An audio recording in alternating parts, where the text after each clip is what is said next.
கேக்குதா? கேட்குதுங்க. எனக்கு கேட்கல. சரி, நிறைய படங்களில் நீங்கள் ஹீரோவாக நடிச்சிட்டிங்க. இப்போ வந்து நண்பர் கேட்டதுக்காக வந்து சிறப்பு தோற்றத்தில் கலெக்டராக நடிச்சிருக்கீங்க.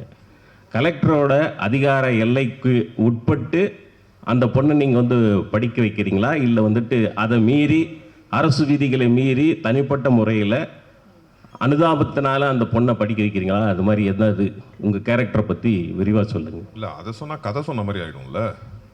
நான் அந்த பொண்ணை என்ன முயற்சி எடுத்து படிக்க வைக்கிறேன்றது அதை நீங்கள் படமாக பார்க்கும்போது தெரியும். ஃபர்ஸ்ட் ஆஃப் ஆல் இதில் வந்து அவர் என்னை 5 நாள் தான் கூப்பிட்டாரு நடிக்க. அப்புறம் 5 10 ஆச்சு, 10 15 ஆச்சு. ஆனால் எல்லா நாளுக்கும் ஒரே சம்பளம் தான் கொடுத்தாரு. நான் சீரியஸாக சம்பளத்துக்காகவோ அதுக்காகவோ பண்ணலை. அவர் கதை சொல்லும் போதே நான் அவர்கிட்ட சொன்னது வந்து, நான் எவ்வளோ படங்கள் நான் இதுக்கப்புறம் பண்ணாலும் ஃபுல் ஃப்ளெஜ்டாக நம்மளை வச்சே படம் பண்ணாலும் இந்த மாதிரி ஒரு கதை எனக்கு என்றைக்குமே அமையாதுன்னு தான் நான் அவர்கிட்ட சொன்னேன். வெரி ஃபஸ்ட் டைம் சொல்லும் போது நான் ரொம்ப யோசித்தேன். இவர் பெருந்தன்மையாக என்னமோ சொல்லிட்டாரு, எடுத்தோன்னே கேட்டோன்னே ஒத்துக்கிட்டேன் அப்படின்னு. நான் கண்டிப்பாக ஃபஸ்ட்டு பயந்தேன், ரொம்ப பயந்தேன். இது எப்படி இதாகுமா? ஏன்னா என்னால் அவர் ஆரோவுக்கும் ப்ராப்ளம் வந்துடக்கூடாது, அவருனால எனக்கும் வந்துடக்கூடாது, அந்த சுயநலமும் இருக்கும்ல. அதனால ரொம்ப யோசிச்சுட்டு 2வது தடவை கேட்கும் போது அப்புறம் தான் டிசைட் பண்ணேன், சரி இது கண்டிப்பாக இந்த மாதிரி நமக்கு அமையாது. அப்புறம் என் ஃப்ரெண்டு கண்ணன் ஒருத்தர் இருக்கார், அவரும் என்கிட்ட சொன்னார், இது மாதிரி இது கண்டிப்பாக பண்ணுங்கள், நமக்கு நல்ல பேர் தான் கிடைக்கும்னு. படம் பார்க்கும்போது எனக்கு ரொம்ப சந்தோஷமாக இருந்துச்சு. கரெக்டான ஒரு படத்தில் இருந்தோம். எனக்கு ஆக்சுவலாக சுகுமார் சார் தான் அடிக்கடி சொல்லுவார், சார் நல்ல பேர் வரும் சார், நல்ல பேர் வரும் சார்ன்னு. யார் சார், உங்களுக்கா சார்னு கேட்டேன். ஏன்னா விஷுவல் அவ்வளோ சூப்பராக இருந்துச்சு. அப்புறம் படம் பார்க்கும்போது அந்த நம்பிக்கை இருக்குது. இதில் நானோ ரம்யா பாண்டியனோ ஆரோவோ ஹீரோயின் அப்படிலாம் கிடையாது. ஆக்சுவலாக அவங்க கிருத்திகா தான் இந்த படத்தில் எல்லாமே. அவங்கள சுற்றி தான் எங்கள் எல்லாரோட கதையும்.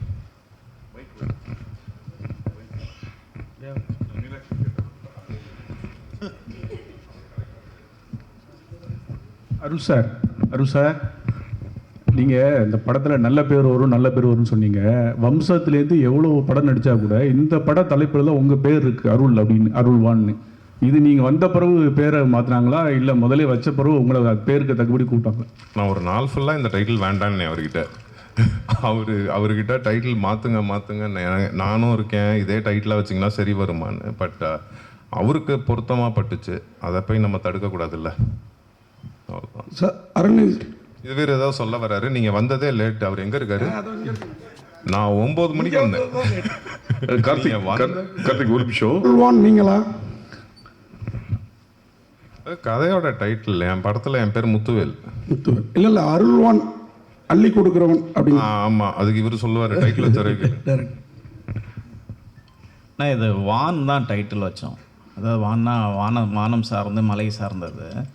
அந்த டைட்டில் கிடைக்கல. இப்போ ஜென்ரலாகவே ஒரு ப்ளஸ்ஸிங்காக இருக்கும் அப்படின்றது தான் எல்லாத்துக்கும். அதனால் அருள்வான்னு சேர்த்து வச்சுக்கிட்டேன். அருள்வான், அது அவ்வளோதான். ஓகே டேரக்டர் சார், அது மாதிரி உங்களுக்கு ஒரு கேள்வி. நீங்கள் பேசுகிறப்ப காளி வெங்கட் மனசில் வச்சு கதை பண்ண அப்படின்னீங்க. ஆனால் வந்து ஹீரோன்றப்ப அருள்நிதி சாரையும் ஆரவியும் சொல்கிறீங்க. அவரும் ஒரு ஹீரோ தான். இவங்க 2 பேரும் வந்ததுனால அவரை கம்மி பண்ணிட்டீங்களோ? அந்த மாதிரில அந்த ஸ்கிரிப்டே வேறு ஸ்கிரிப்டாக இருந்துச்சு. சின்ன ஸ்கிரிப்டாக இருந்தது. அதுக்கப்புறம் கொஞ்சம் ஸ்கிரிப்டை மாற்றி தான் இந்த மாதிரி. அதாவது ப்ரொடியூசர் விருப்பம் என்னென்னா, சின்ன படமாக பண்ண வேணாம், கொஞ்சம் பெருசாக பண்ணலாம், ஏன்னா ஃபஸ்ட்டு ப்ரொடக்ஷன் பண்ணுறதுனால கொஞ்சம் நல்லாவே பண்ணுங்க அப்படின்னு தான் இவங்க டெக்னீஷியனாகவும் ஜிவி பிரகாஷ், அருள் சார், ஆரவ் சார், அந்த மாதிரி ரம்யா மேம் எல்லாத்தையும் அந்த மாதிரி கொண்டுட்டு வந்தாங்க. அதனால் அந்த படத்தை கைவிட்டுட்டு இந்த ப்ராஜெக்டை ஸ்டார்ட் பண்ணோம். ஃபஸ்ட்டு அண்ணனை கம்மிட் பண்ணியிருந்த ப்ராஜெக்ட் வேறு. ஸோ அதனால தான் சொன்னேன், நான் அண்ணனோட மறுபடியும் கண்டிப்பாக இன்னொரு படம் பண்ணுவேன் அப்படின்னு. அது மாதிரி டேரக்டர் சார், ரொம்ப நாளைக்கு அப்புறம் ரம்யா பாண்டியன் யாருக்கு ஜோடி? ஆரவ் சாரோட. ஆமாம்.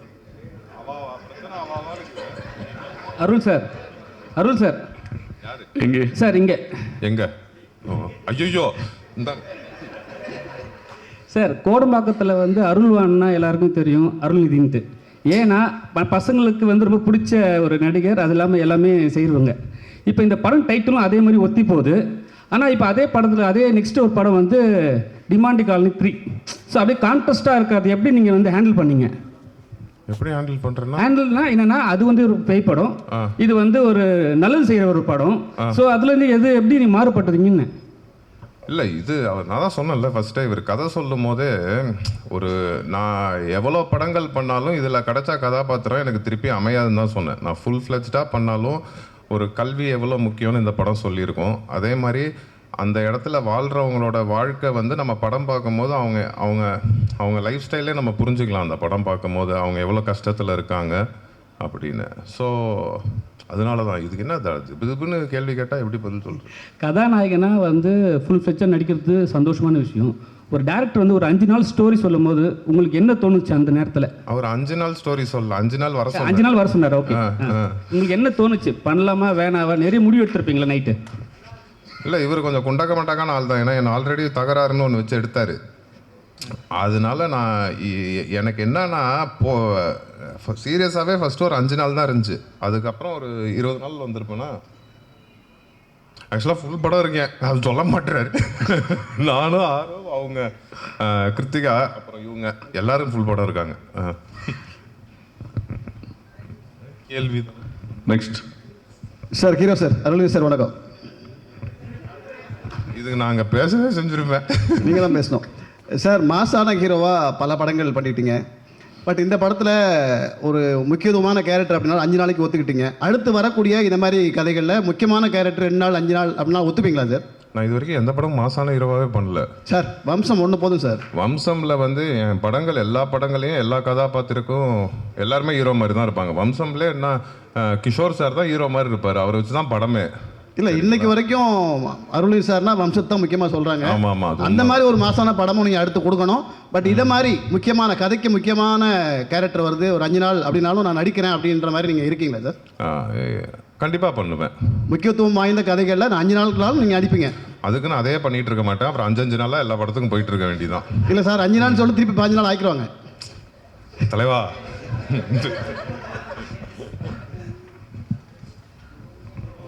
நெக்ஸ்ட் ஆரோவுக்கு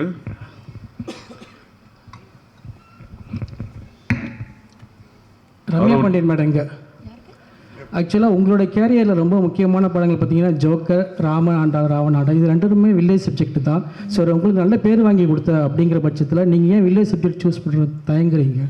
இல்லை, இந்த படம் கதை கேட்கும் போது உண்மையிலே அந்த மைண்ட் செட்டில் தான் இருந்தேன். ஏன்னா வர எல்லாமே வில்லேஜ் சப்ஜெக்ட். அது நல்ல வில்லேஜ் சப்ஜெக்டாக இருந்ததுன்னா நம்மள அறியாமல் நான் ஓகேன்னு தான் சொல்லியிருக்கேன். பிடிச்சி வேணான்னு சொன்னது கிடையாது. பட் இந்த படம் முடிக்கும் போது என் மனநிலை எப்படி இருந்ததுன்னா வில்லேஜ் சப்ஜெக்ட் பண்ணுறது எனக்கு பெருமையாக ஃபீல் ஆச்சு. ஏன்னா ஒரு கிராமத்து மக்களை நம்ம ரெப்ரசென்ட் பண்ணுறோம், அவங்களோட வாழ்வியலை காட்டுறோம். ஸோ அதில் நிறைய நுணுக்கங்கள் இருக்குது, அதில் ஒரு ரியாலிட்டி இருக்குது, ஒரு சோல் இருக்குது. ஸோ படம் முடிகிற டைமில் நான் பெருமை தான் பட்டேன். ஸோ இப்போ அந்த மைண்ட் செட்டில் இல்லை. கதை கேட்கும் போது உண்மையிலே நான் அவர்கிட்ட ஃபோனில் நோ தான் சொன்னேன்.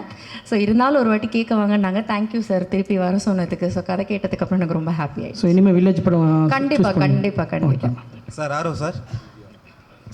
சார், தமிழ் சினிமாவில் பெரும்பாலும் டபுள் ஹீரோ நடிக்கிறது ரேராக தான் நடிப்பாங்க. அருள்நிதி சார் கூட நடிச்சிருக்கீங்க. உங்களுக்கு எந்த அளவுக்கு எக்ஸ்பெக்டேஷன் இருந்தது? என்ன சவால்களெல்லாம் சந்திச்சிங்க?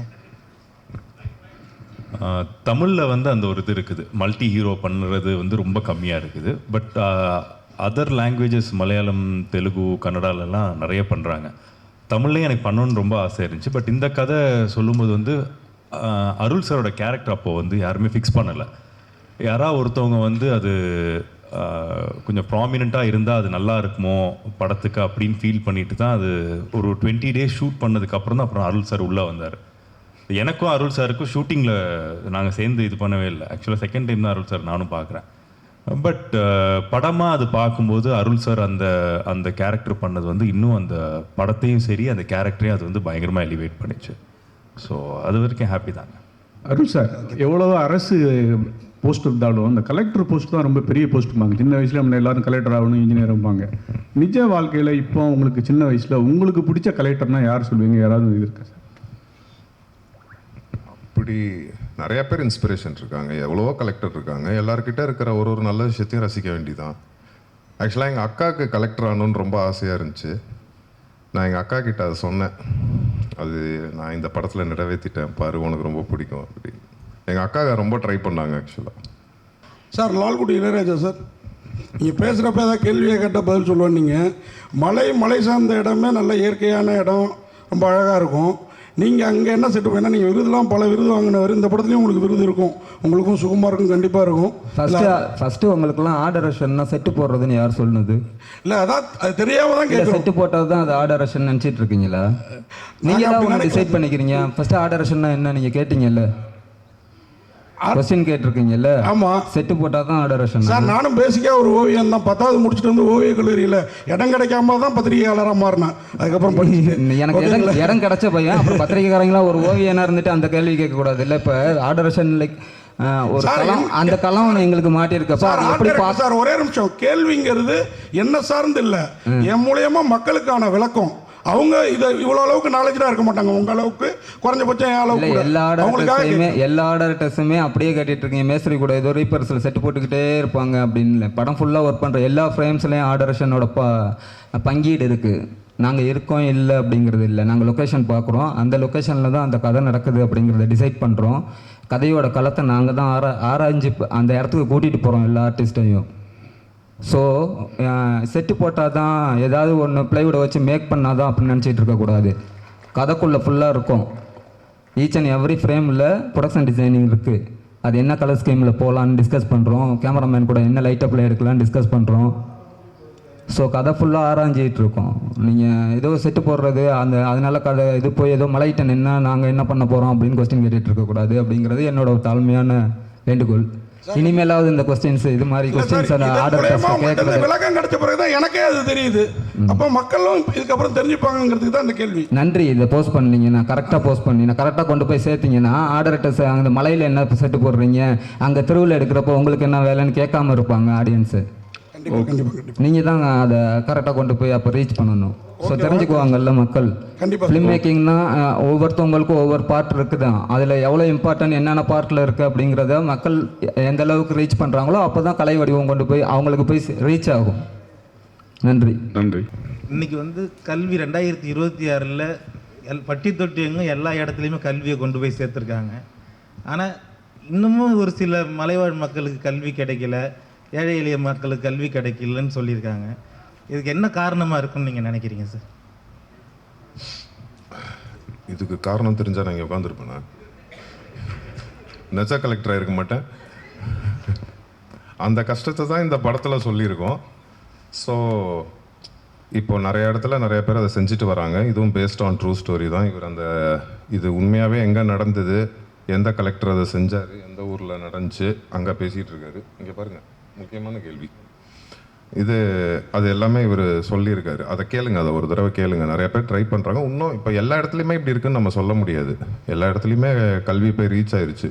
இவர் தான் சொன்னார் இன்னும் 20% இடத்துல.